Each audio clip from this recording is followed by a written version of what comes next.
అందరికీ నమస్కారం. Please do subscribe AP power news.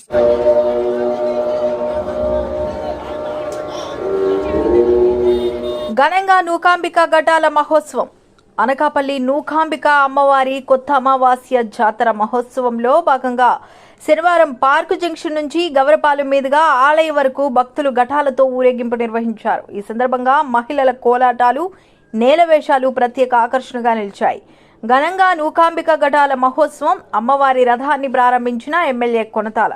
స్థానిక నూకాంబిక అమ్మవారి కొత్త అమావాస్య జాతర మహోత్సవంలో భాగంగా పట్టణంలో శనివారం సాయంత్రం భారీ ఎత్తున అమ్మవారి ఘటాల ఊరేగింపు నిర్వహించారు.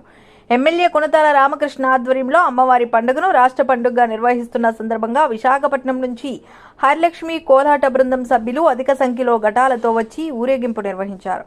పరమేశ్వరి పార్కు జంక్షన్ వద్ద ప్రత్యేకంగా ఏర్పాటు చేసిన రథంపై ఉత్సవమూర్తికి కొడతాల పూజలు చేసి ప్రారంభించారు. కోలాటాలు ఆడుతున్న మహిళలు పట్టణంలోని వివిధ ప్రాంతాల నుంచి కూడా మహిళా భక్తులు అధిక సంఖ్యలో అమ్మవారి ఘటాలతో పురవీధుల గుండా ఊరేగింపుగా నూకాంబిక అమ్మవారి ఆలయానికి తరలివచ్చారు. పార్కు జంక్షన్ వద్ద ప్రారంభమైన ఘటాల ఊరేగింపు గవరపాలెంలోని పురవీధుల గుండా సాగిన అనంతరం అమ్మవారి ఆలయానికి చేరుకుంది. ఈ సందర్భంగా మహిళల కోలాటాలు, నేలవేషాలు ఊరేగింపులో ప్రత్యేక ఆకర్షణగా నిలిచాయి. ఈ కార్యక్రమంలో ఉత్సవ కమిటీ చైర్మన్ పీలా నాగశ్రీను, ఆలయ సహాయ కమిషనర్ వెంపల్లి రాంబాబు, ఆలయ ధర్మకర్తలు, కూటమి నాయకులు పాల్గొన్నారు.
subscribe our channel AP Power News.